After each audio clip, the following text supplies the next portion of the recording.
بسم اللہ الرحمن الرحیم۔ کلاس 7 ہم کر رہے تھے نظم حمد۔ اب نظم حمد کے بعد لازمی ہے کہ اللہ تعالیٰ کی تعریف کے بعد رسول اللہ صلی اللہ علیہ وآلہ وسلم کی تعریف کی جائے، جسے نعت کہتے ہیں۔ تو آج وہ شروع کرتے ہیں۔ دیکھیے، بسم اللہ۔ نعت رسول مقبول صلی اللہ علیہ وآلہ وسلم کے جس کے شاعر ہیں محشر رسول نگری صاحب۔ اب محشر، اب یہ ان کا تخلص ہے، نام ان کا کوئی اور ہے۔ ایک ہوتا ہے پین نیم، کہ جو شاعر آخری شعر میں مقطع میں جہاں کلام کا اینڈ ہوتا ہے، جہاں وہ کلام ختم کرتا ہے، وہ اپنا وہ والا نام استعمال کرتا ہے جسے اس کا تخلص کہتے ہیں۔ تو محشر اس کا تخلص ہے اور رسول نگر اس کا شہر ہے جہاں وہ پیدا ہوا۔ دیکھیے آگے شعر نمبر 1۔ نعت اس نبی کی جس نے پیغام حق سنایا، انسانیت کا رستہ انسان کو دکھایا۔ پیٹرن ہے نظم کا عنوان نعت، شاعر کا نام محشر رسول نگری، اور یہ بالکل آمنے سامنے ہے بڑے خاص پیٹرن کے ساتھ۔ پھر اس کا مفہوم کیا ہے جی، وہ دیکھیے۔ نبی پاک صلی اللہ علیہ وآلہ وسلم کی اس دنیا میں آمد کا مقصد یہی تھا کہ بھٹکے ہوئے انسانوں کو سیدھا راستہ دکھایا جائے، جس سے انسانیت کو بہتر مقام حاصل ہو۔ نبی پاک صلی اللہ علیہ وآلہ وسلم کی جتنی تعریف بھی کی جائے کم ہے۔ آپ صلی اللہ علیہ وآلہ وسلم نے اللہ کا پیغام انسانوں کو سنایا کہ انبیاء جو ہوتے ہیں، اور بالخصوص نبی پاک صلی اللہ علیہ وآلہ وسلم، آپ جو دین لے کر آئے، اس کا سب سے بڑا مقصد ہی یہی تھا کہ صرف مسلمانوں کو ہی نہیں بلکہ نان بلیورز جو اس دین کو نہیں بھی مانتے، ان کو بھی وہ راستہ بتانا کہ جو ان کو کامیابی کی طرف لے کے جائے، ٹھیک ہے، اور انسان کو وہ سبق یاد دلائے جو وہ بھول چکی ہے، اور اس کو یہ بتائے کہ اگر انسانیت کی کوئی فلاح و بہبود ہے تو نبی پاک جو پیغام لے کر آئے ہیں فقط اس میں ہے۔ آگے شعر نمبر 2 دیکھیے۔ دنیا سوارنے کے سمجھائے سب طریقے، عقبہ ہو جس سے بہتر وہ راز بھی بتایا۔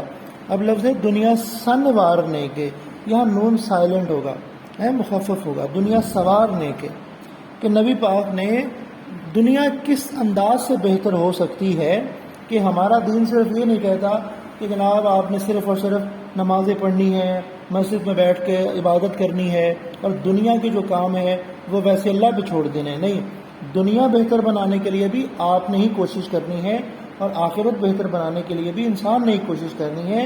جیسے کہ بڑی مشہور دعا ہے، ربنا آتنا فی الدنیا حسنہ، پہلے دنیا میں اچھائی، اللہ تعالیٰ سے اچھائیاں مانگنی چاہیے، دولت مانگنی چاہیے کہ اللہ ہمیں دنیا کی راحتیں نصیب فرما، اور آخرت میں بھی ہمیں کوشش کرنے کی توفیق دے کہ ہم اپنی آخرت بھی بہتر کر سکیں۔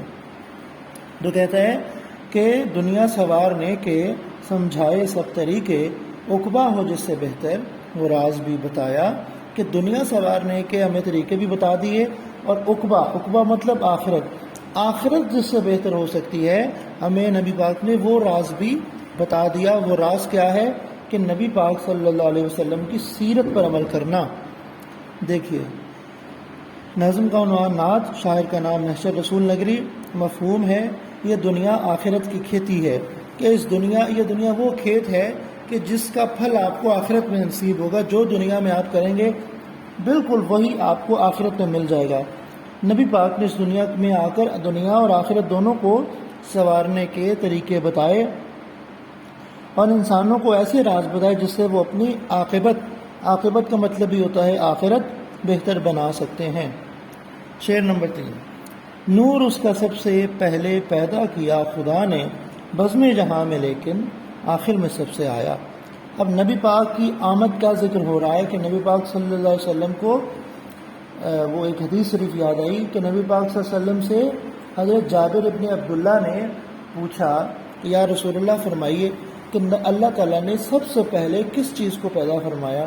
تو نبی پاک نے کہا کہ اے جابر، اللہ تعالیٰ نے تیرے نبی کے نور کو سب سے پہلے پیدا فرمایا، اور اس نور کے پھر حصے کیے جس سے تمام کائناتوں کو تخلیق فرمایا۔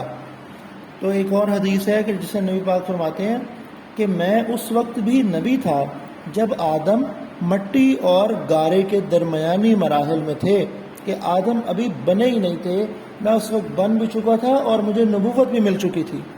ٹھیک ہے جی، دیکھیے اسی کا اظہار ہو رہا ہے۔ نور اس کا سب سے پہلے پیدا کیا خدا نے بزم جہاں میں، لیکن آخر میں سب سے آیا کہ اللہ تعالیٰ نے سب سے پہلے اپنے محبوب کریم صلی اللہ علیہ وآلہ وسلم کے نور کو پیدا فرمایا، لیکن بزم جہاں میں، جہان کی دنیا کی بزم میں، محفل میں آپ کو سب سے آخر میں بھیجا۔ اور یہ آپ کا ایک پروٹوکول تھا کہ تمام انبیاء اپنے زمانے کے لوگوں کو آپ کی آمد کا تذکرہ سناتے رہیں کہ ہمارے بعد ایک ایسے پیغمبر آئیں گے جو ہم سے بڑھ کر اللہ کو محبوب ہے۔ جی، ناظم کا عنوان نعت، شاعر کا نام محشر رسول نقوی۔ مفہوم: آپ اللہ کے سب سے پیارے رسول ہیں۔ جب یہ کائنات تخلیق نہیں ہوئی تھی اور دنیاوی زندگی کا آغاز نہیں ہوا تھا، تب بھی اللہ پاک نے نبی پاک کا نور سب سے پہلے بنایا تھا، لیکن اس دنیا کے محفل میں انہیں آخری رسول بنا کر بھیجا۔ جی بیٹے، یہ جو مفہوم ہے یہ اچھے طریقے سے آپ نے یاد کر لینی ہے۔ دیکھیں شعر نمبر 4: ہر موڑ پر جلائی شمع ہدایت اس نے، جو راستہ تھا سیدھا ایک ایک کو بتایا۔ کہ نبی پاک صلی اللہ علیہ وسلم کی جیسے آمد کا ذکر ہوا کہ انبیاء جو ہوتے ہیں وہ لوگوں کو ہدایت یعنی اللہ کا راستہ دکھانے کے لیے آتے ہیں، اور زندگی کا کوئی ایسا شعبہ نہیں ہوتا کہ جس میں وہ لوگوں کو عمل کر کے نہیں دکھاتے۔ کہ نبی کا کام صرف اور صرف یہ نہیں ہوتا کہ وہ پیغام لے کر آئے ڈاکیے کی طرح اور پہنچا کے چلا جائے، نہیں۔ جیسے کہ ہمارے نبی پاک صلی اللہ علیہ وسلم کی جو زندگی ہے، اللہ کہتا ہے کہ اس میں بہترین نمونہ ہے کہ نبی پاک جو کچھ اللہ کی طرف سے پیغام لے کر آئے ویسا آپ نے ہمیں کر کے بھی دکھایا، اور ہماری زندگی کے لیے اپنی زندگی میں بہترین نمونہ ہمیں چھوڑ کے گئے کہ اگر تمہیں سمجھنے میں دشواری ہو جو میں کہہ رہا ہوں تو اس کو سمجھنے کی کوشش کرو جو میں کر رہا ہوں، جو میں کہہ رہا ہوں، جو میں کر رہا ہوں، اس میں کوئی فرق نہیں ہے۔ ٹھیک ہے جی، دیکھیں ناظم کا عنوان نعت ہے، شاعر کا نام محشر رسول نقوی۔ مفہوم: نبی پاک نے ہر موڑ پر ہدایت کی شمع روشن کی، کہ ہر موڑ پر آپ نے ہدایت کے لیے سامان رکھ دیا اور دنیا کے ہر انسان کو سیدھا راستہ بتایا جس پر چل کر وہ اپنی زندگیوں کو بہتر بنا سکتے ہیں۔ کہ نبی پاک صلی اللہ علیہ وسلم کی جو دین اور شریعت ہے وہ صرف اور صرف مسلمانوں کے لیے نہیں ہے۔ آپ صرف مسلمانوں کے رسول نہیں ہیں، آپ تمام انسانیت کے رسول ہیں، اور تمام انسانیت کے لیے آپ کا جو پیغام ہدایت ہے وہ موجود رہے گا اور پوری ساز و سامانیوں کے ساتھ موجود رہے گا۔ تو بیٹا یہ 4 اشعار ہم نے آج پڑھے، کل انشاءاللہ آگے دیکھیں گے۔ تو یہ 4 اشعار کے مفہوم وغیرہ آپ نے اسی پیٹرن کے ساتھ لکھ بھی لینے اور یاد بھی کر لینے اچھے طریقے سے۔ ٹھیک ہے جی، اوکے، اللہ حافظ۔